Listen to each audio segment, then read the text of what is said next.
Quality of revenue. ഇത് very important. എല്ലാ revenue, എല്ലാ വരുമാനവും നല്ലതല്ല. All revenue are not good revenues. ഒരു കസ്റ്റമർ വന്നു, അവൻ പറഞ്ഞതെല്ലാം കേട്ട്, അവൻ പറഞ്ഞ ടേംസ് ആൻഡ് കണ്ടീഷനിൽ അവൻ പറഞ്ഞ ഡിസ്കൗണ്ടും കൊടുത്ത്, അവൻ പറഞ്ഞ അത്രയും ക്രെഡിറ്റും കൊടുത്തിട്ട് നമ്മൾ എന്താ ചെയ്യുന്നത്? അവന്റെ കഷത്ത് കൊണ്ട് തല വെച്ച് കൊടുക്കുക. അതിന്റെ ആവശ്യം എന്താ നമുക്ക്? All revenue are not good revenue. Ideal അവതാറിൽ നിന്ന് വരുന്ന നമ്മുടെ അവതാർ മാത്രമാണ് ഗുഡ് റവന്യൂ. ബാക്കിയെല്ലാം നമ്മുടെ ഗതികേട് കൊണ്ട് നമ്മൾ മേടിക്കുന്നതാണ്. അതിലേക്ക് പോകരുത്. So all revenue are not good revenues. So ഇവര് എവിടെ ഉള്ളവരാണ്? ഇത് നിങ്ങൾക്കറിയാവോ? എനിക്ക് കൃത്യമായിട്ട് അറിയാം. ഇപ്പോ അവര് ഗ്ലോബലി ഇപ്പൊ ഇതിൻ്റെ അകത്ത് ദുബൈയിലുള്ളവരുണ്ട്, ഖത്തറുകാരുണ്ട്, കുവൈറ്റുകാരുണ്ട്, എല്ലാവരും. പക്ഷെ എനിക്ക് കൃത്യമായിട്ട് അറിയാം കേരളത്തിൽ ഏത് ജില്ലയിലുള്ളവരാണ് ഇപ്പൊ ഇവിടെ ഏറ്റവും കൂടുതൽ ഇരിക്കുന്നത്. ആ ജില്ലക്കാരെ ടാർഗറ്റ് ചെയ്തിട്ടാണ്. ഇപ്പൊ ഞാൻ 1,00,000 രൂപയാണ് മുടക്കുന്നത് പരസ്യത്തിനെങ്കിൽ, ഡിജിറ്റൽ മാർക്കറ്റിംഗ് അല്ലെ എന്ത് കൈൻഡ് ഓഫ് മാർക്കറ്റിംഗ് എങ്കിൽ, എനിക്ക് ഏറ്റവും കൂടുതൽ ഇപ്പൊ ഇതിൻ്റെ അകത്ത് 60% പേര് വരുന്ന മലബാർ റീജിയണിലാണെങ്കിൽ അതിൻ്റെ അകത്തുനിന്ന് 60,000 രൂപ തൊട്ട് 80,000 രൂപ ഞാൻ മുടക്കുന്നത് മലബാർ റീജിയണിലേക്കായിരിക്കും. കാരണം എൻ്റെ ഐഡിയൽ കസ്റ്റമർ കിടക്കുന്നത് അവിടെയാണ്. അവരുടെ ഡീമോഗ്രഫി എന്താണ്? അവരുടെ ഏജ് എന്താണ്? നിങ്ങൾക്കറിയോ നിങ്ങളുടെ കസ്റ്റമറുടെ ഏജ് ലിമിറ്റ് ഏതാണ്? അത് മെയിൽ ആണോ ഫീമെയിൽ ആണോ? അവർ മാരീഡ് ആണോ അൺമാരീഡ് ആണോ? നിങ്ങൾക്കറിയോ? അവരുടെ ലൊക്കേഷൻ എവിടെയാണ്? അവരുടെ ഇൻകം ലെവൽ എങ്ങനെയാണ്? അവരുടെ ബിസിനസിന്റെ സൈസ് എന്താണ്? അവരുടെ ഇൻകത്തിന്റെ സൈസ് എന്താണ്? അവർ ഏത് ഇൻഡസ്ട്രിയിലുള്ളവരാണ്? നിങ്ങൾക്കറിയാവോ? ഇനി അവരുടെ വാല്യൂ സിസ്റ്റം എന്താണ്? അവരുടെ ഫിയർ, ഭയം എന്തൊക്കെയാണ്? അവരുടെ അംബീഷൻസ്, ആഗ്രഹങ്ങൾ എന്തൊക്കെയാണ്? നിങ്ങൾക്കറിയാവോ? അവരുടെ ബൈയിങ് ബിഹേവിയർ എന്താണ്? എങ്ങനെയാണ് അവർ ഡിസിഷൻ എടുക്കുന്നത്? ആരൊക്കെയാണ് അവരെ ഇൻഫ്ലുവൻസ് ചെയ്യുന്നത്? അവരെത്ര നാള് ആയിട്ട് ഇത് മേടിക്കുന്നുണ്ട്? നിങ്ങൾക്കറിയാവോ? അവരുടെ പെയിൻ പോയിന്റ്സ് എന്തൊക്കെയാണ്? എക്സാക്ട് പ്രോബ്ലം എന്താണ് അവരുടെ? അവരുടെ ഇമോഷണൽ പ്രോബ്ലംസ് എന്തൊക്കെയാണ്? അവരുടെ ലോജിക്കൽ പ്രശ്നങ്ങൾ എന്തൊക്കെയാണ്? അവരുടെ റിസൾട്ടിലുള്ള ഡിസയർ, അവരാഗ്രഹിക്കുന്ന റിസൾട്ട് എന്തൊക്കെയാണ്? എന്ത് ട്രാൻസ്ഫോർമേഷനാണ് അവർ ആഗ്രഹിക്കുന്നത്? നിങ്ങൾക്കറിയോ? അതിന്റെ പേരാണ് അവതാർ. ചോദ്യം ഇതാണ്, do you know who your clients are? നിങ്ങളുടെ ക്ലയൻസിനെ ഒരു പാരഗ്രാഫിൽ, ഒറ്റ പാരഗ്രാഫിൽ ഡിസ്ക്രൈബ് ചെയ്യാൻ പറ്റണം. എനിവൺ, എവരിവൺ, അങ്ങനൊരു വാക്കേ നമ്മുടെ കസ്റ്റമറിൽ ഉണ്ടാകാൻ പാടില്ല. ആരാണ് നിന്റെ കസ്റ്റമർ എന്ന ഒരൊറ്റ ചോദ്യം ചോദിക്കുമ്പോൾ അതിന് കിട്ടുന്ന മറുപടിയിൽ അറിയാൻ പറ്റും ആ ബിസിനസ്സുകാരന് അവന്റെ ബിസിനസിനെ കുറിച്ച് എത്രത്തോളം ക്ലാരിറ്റി ഉണ്ട് എന്ന്. കാരണം സ്വന്തം കസ്റ്റമർ ആര് എന്നറിയാത്ത ഒരാൾക്ക് ഒരിക്കലും നല്ല ബിസിനസ്സുകാരനാവാൻ പറ്റില്ല. കാരണം ഏറ്റവും വലിയ ഇൻസൈറ്റ് കിട്ടുന്നത് കസ്റ്റമറിൽ നിന്നാണ്. ഏറ്റവും വലിയ പ്രോഫിറ്റ് ഇരിക്കുന്നത് എവിടെയാണെന്ന് അറിയോ? In deep understanding of who you serve. നിങ്ങൾ സെർവ് ചെയ്യുന്ന കസ്റ്റമറെ കുറിച്ചുള്ള ആഴത്തിലുള്ള അറിവാണ് നമ്മുടെ ലാഭം. ആർക്ക് അവനെ കുറിച്ച് കൂടുതൽ അറിയാവോ അവർ വിജയിക്കും. ഞാനിപ്പോ ഇവിടെ 1 മണിക്കൂർ ആവുന്നു.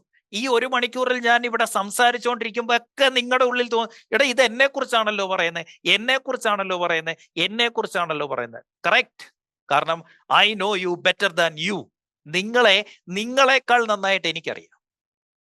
കാരണം I learn deep about you. So ഒന്ന്, ഐഡിയൽ കസ്റ്റമറിനെ അറിയാൻ പറ്റണം.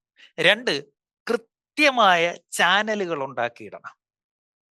ഏറ്റവും കുറഞ്ഞത് 2 or 3 channels. Channels means pipe line. അത് യൂട്യൂബ് ആകാം, അത് ഗൂഗിൾ ആകാം, അത് ഫേസ്ബുക്ക് ആകാം, അത് ഇൻസ്റ്റാഗ്രാം ആകാം, അത് വാട്സപ്പ് ആകാം, വെബ്സൈറ്റ് വഴിയാകാം, ഗൂഗിൾ ആഡ്സ് വഴിയാകാം, ലിങ്ക്ഡിൻ ആകാം, വാട്ട് എവർ. പക്ഷെ 2 or 3 പ്രൂവൺ ചാനൽസ് ഉണ്ടായി. ഒന്ന് പോരാ കേട്ടോ. എന്താ സംഭവം? ഒറ്റ സോഴ്സിനെ ഡിപ്പെൻഡ് ചെയ്തിരുന്നാൽ എപ്പോഴാ ഇവന്മാര്, നമ്മുടെ കയ്യിലല്ല, ഇത് നമ്മുടെ പ്ലാറ്റ്ഫോം അല്ല. നമ്മുടെ യൂട്യൂബ് എന്ന് പറയുന്നത് നമുക്ക് ചാനലുണ്ട്, പക്ഷെ നമ്മളുടേതല്ല.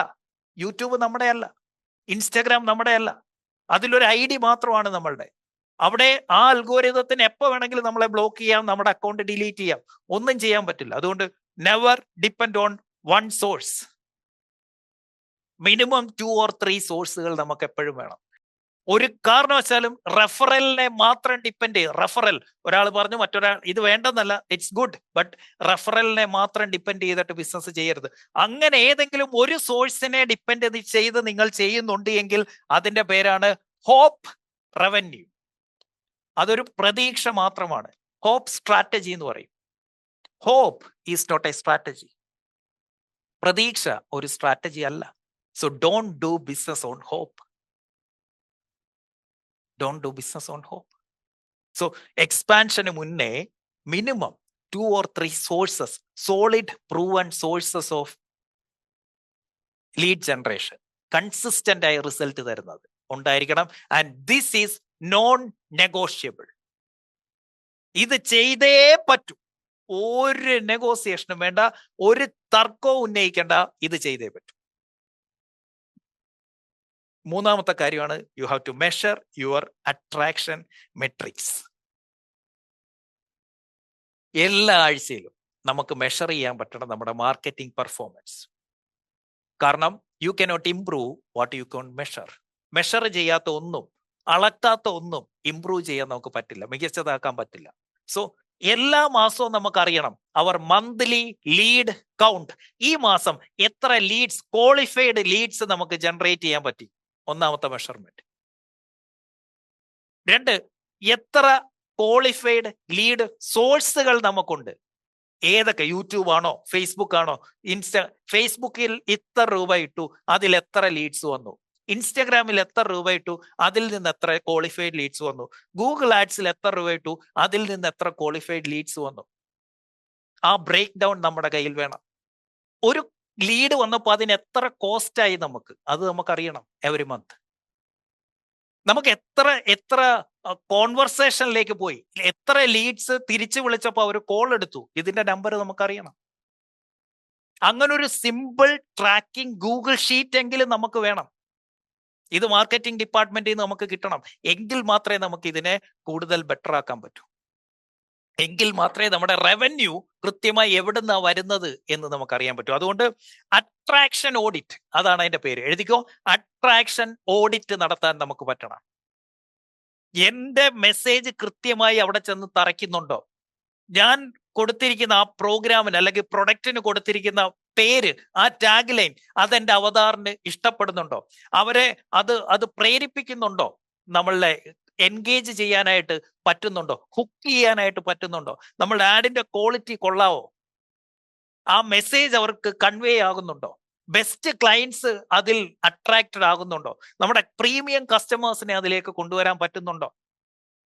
എൻ്റെ ഓൺലൈൻ പ്രസൻസ്, അതെന്റെ വെബ്സൈറ്റ് ആയിക്കോട്ടെ, യൂട്യൂബ് ആയിക്കോട്ടെ, ഇൻസ്റ്റ ആയിക്കോട്ടെ, എൻ്റെ ഓൺലൈൻ പ്രസൻസ് അത് പ്രീമിയം ക്വാളിറ്റി മെയിൻറ്റെയിൻ ചെയ്യാൻ എനിക്ക് പറ്റുന്നുണ്ടോ?